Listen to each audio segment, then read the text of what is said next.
সবাইকে স্বাগতম নতুন একটি ব্লগে। আজকের ব্লগটা হচ্ছে সাজেক ব্লগ।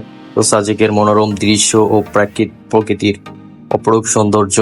তো সাজেক ব্লগটা খুবই স্পেশাল হতে যাচ্ছে। তো আজকে সাজেক ব্লগ নিয়ে বিস্তারিত আলোচনা করবো যে কিভাবে গেলাম, কয় টাকা কি ভাড়া, রুম ভাড়া কত, সুন্দর সুন্দর স্পট গুলো নিয়ে আলোচনা করব।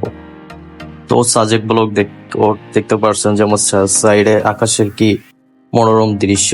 তো সাজেকের পাহাড়ের গা বেশি আমরা যে রাস্তা, সেই রাস্তা দিয়ে যাচ্ছিলাম এবং রাস্তাটা খুবই জিগজ্যাগ ছিল। তো ছোট রাস্তা এবং আমরা একটি চাঁদের গাড়ি ভাড়া করছি এই 24 ঘন্টার জন্য বান্দরবন থেকে 10,000 টাকা। 10,000 টাকা দিয়ে আমরা একটি চাঁদের গাড়ি ভাড়া করছিলাম। তো ও আমাদের হচ্ছে 24 ঘন্টা সার্ভিস দিবে। যেদিন নিয়ে যাচ্ছে ওই দিন আর পরের দিন 12টা পর্যন্ত বান্দরবনে পৌঁছায় দিবে। সাজেকের যে কি মনোরম দৃশ্য, আমরা পাহাড়ের গা ভেসে যাচ্ছিলাম। অলমোস্ট অনেক দূরেই সাজেক, বান্দরবন থেকে পাহাড়ের গা ভেসে যেতে গেলেও প্রায় 2 ঘন্টা, 3 ঘন্টার মতো সময় লাগে চাঁদের গাড়িতে গেলেও। তো এই যে মনোরম দৃশ্য, সামনে কিছু বাইকাররা যাচ্ছিল, কি অপরূপ দৃশ্য সাজেকে। বর্তমানে সাজেকের অবস্থা এবং পরিবেশ পরিস্থিতি খুবই খারাপ। পাহাড়িরা একটা বিশাল ঝামেলা সৃষ্টি করছে ওইখানে, তার আলাদা একটা রাষ্ট্র চায়। এই যে দেখতে পারতেছেন যে কি অপরূপ প্রকৃতি, যে পাহাড় সবুজ, তার উপর মেঘ ভাসতেছে, নীল আকাশ, খুবই মনোরম দৃশ্য, খুবই মনোরম। মন শান্তি হয়ে যায়, শান্তিতে ভরে যায়, এরকম একটা রিল্যাক্সেশন মোড। তো সবারই উচিত যে কিছুটা সময় বের করে পাহাড় বা সাগরের কাছ থেকে ঘুরে আসে, তাহলে মনটা অনেক ফ্রেশ হয়। কি অপরূপ দৃশ্য, কি অপরূপ ন্যাচারাল ভিউ দেখতে পাচ্ছেন। তো আপনারা যারা সাজেকে যাবেন, এই দৃশ্যগুলো আপনাদের চোখে পড়বে এবং আপনাদের চোখ জোড়ায় যাবে যে বাংলাদেশের মধ্যে এরকম একটা জায়গা আছে। তো যেখানে গেলে আপনার মন ফ্রেশ হবেই হবে, 100% হবে। আমরা যাচ্ছি এবং আমি চেষ্টা করতেছিলাম যে আশেপাশের ভিডিওগুলো করার জন্য। এবং আমি যখন যাচ্ছিলাম তখন হালকা হালকা শীত পড়ছিল, প্রচুর শীত তখনও আসেনি, তবে একটু একটু গরমও পড়তেছিল। তো কি মনোরম দৃশ্য, আপনারা এখান থেকে গেলেই দেখতে পারবেন যে আসলে এই যে পাহাড় এবং পাহাড়ের সাথে আকাশ, আকাশের সাথে মেঘ, কি একটা সুন্দর আল্লাহর লীলা খেলা। তো এই সমস্ত মানুষের জন্যই আল্লাহ সৃষ্টি করছে। এই জন্য আল্লাহর কাছে আমাদের সবারই শুকর করতে হবে এবং আল্লাহর কাছে ফরিয়াদ জানাইতে হবে এরকম সুন্দর প্রকৃতিতে যেন আমাদের সবাইকে বারবার নিতে পারে। সর্বোপরি কি মনোরম দৃশ্য, কি প্রকৃতিক দৃশ্য, এটা আপনার মনকে অবশ্যই অবশ্যই ভালো করে তুলবে। তো পাহাড়ের গা ভেসে আমরা যাচ্ছি, দেখতেই পাচ্ছেন পাহাড়টাও অপরূপ সুন্দর। যতই সামনের দিকে এগোচ্ছিলাম ততই পাহাড় আসতেছিল, পাহাড়ের জিগজ্যাগ আসতেছিল, মনটা অবশ্যই ভরে যাচ্ছিল। অবশ্য সারা রাত ঢাকা থেকে জার্নি করে বান্দরবন আসছি, তার মধ্যে রাতে বাস অনেক জায়গায় দাঁড়াইছিল। ওইখানে কিছু স্থানীয় লোকজন আছে, পাহাড়ি লোকজন আছে, যারা এগুলো ঝামেলা করে, পরে সেনাবাহিনী প্রোটেক্ট করে বাসগুলোকে নিয়ে আসে। তো এখানে যাওয়া মোটামুটি একটু রিস্কি।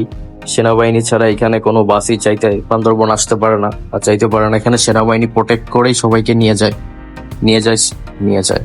তো এই ভিউগুলো দেখতে পাচ্ছেন যে কি অপরূপ দৃশ্য, যে এটা আসলে মন সবারই জোড়ায় যায়। ঠিক আছে, তো যেটা বলতেছিলাম যে আমাদের আসার পথে অনেক হ্যাম্পার হয়েছিল, তারপর ঢাকায় যাওয়ার পথে অনেক হ্যাম্পার হয়েছিল। আমাদের বাসের কাজ যে ইট মারছিল, সামনে অনেকগুলো বাস ছিল, সবগুলোতে ওরা অ্যাটাক করছিল ঢাকা যাওয়ার পথে, মানে আমরা যখন রিটার্ন করছি তখন। আর যখন ঢাকা থেকে রাতে আসতেছিলাম, বান্দরবন ঢুকছি প্রায় 10-15 কিলো বাকি, তখনও সব বাস দাঁড়ায় ছিল।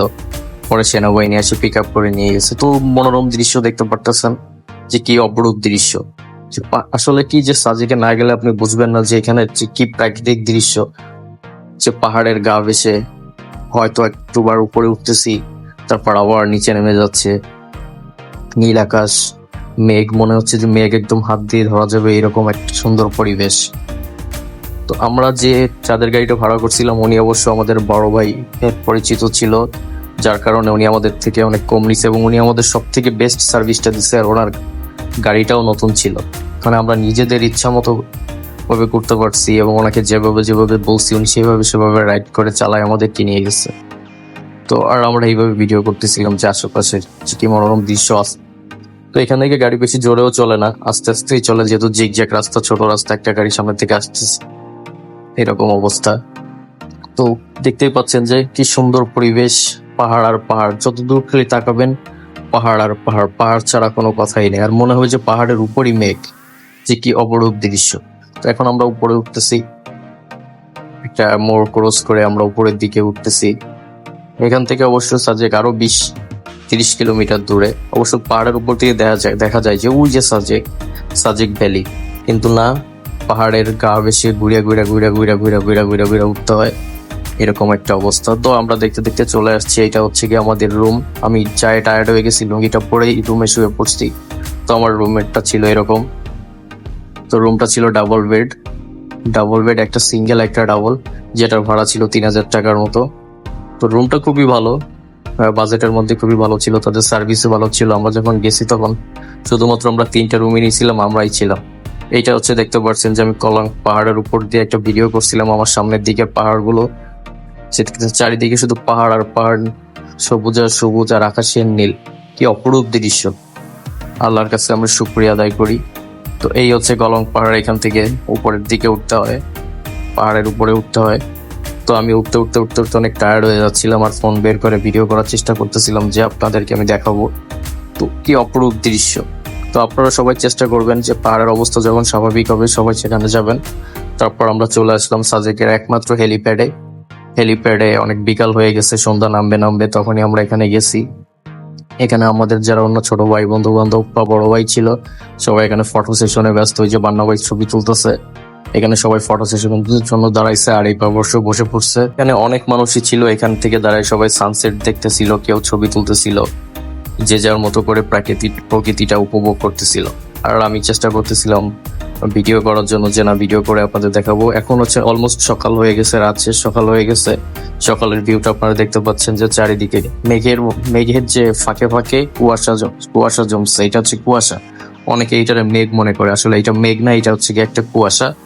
তখন ঠান্ডা পড়ছিল, সেই জন্য মেঘের যে গ্যাপ গুলো ছিল, ওই গ্যাপে কুয়াশাটা ঘনীভূত হয়, এবং এইটাকে আমরা অনেকে মেঘ বলি। আসলে এটা মেঘ না, এটা হচ্ছে একটা কুয়াশা।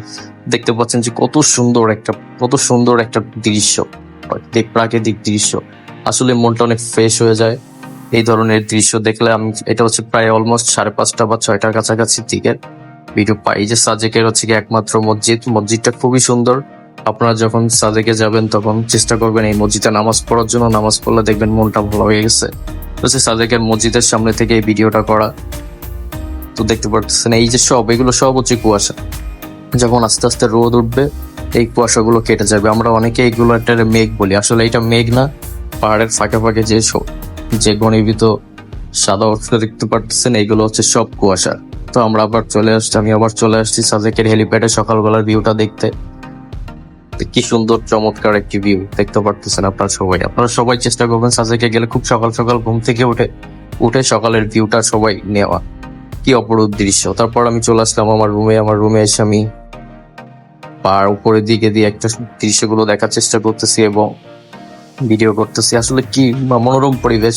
অবশ্য সবাই সাজেকে যাবেন, সবাই সকাল উঠে সকালের ভিউটা যদি যারা নিতে পারবেন, দেখতে পারবেন, মনটা আরো ফ্রেশ হয়ে যাবে। আমার ভিডিওটি দেখার জন্য সবাইকে ধন্যবাদ, ভালো থাকবেন।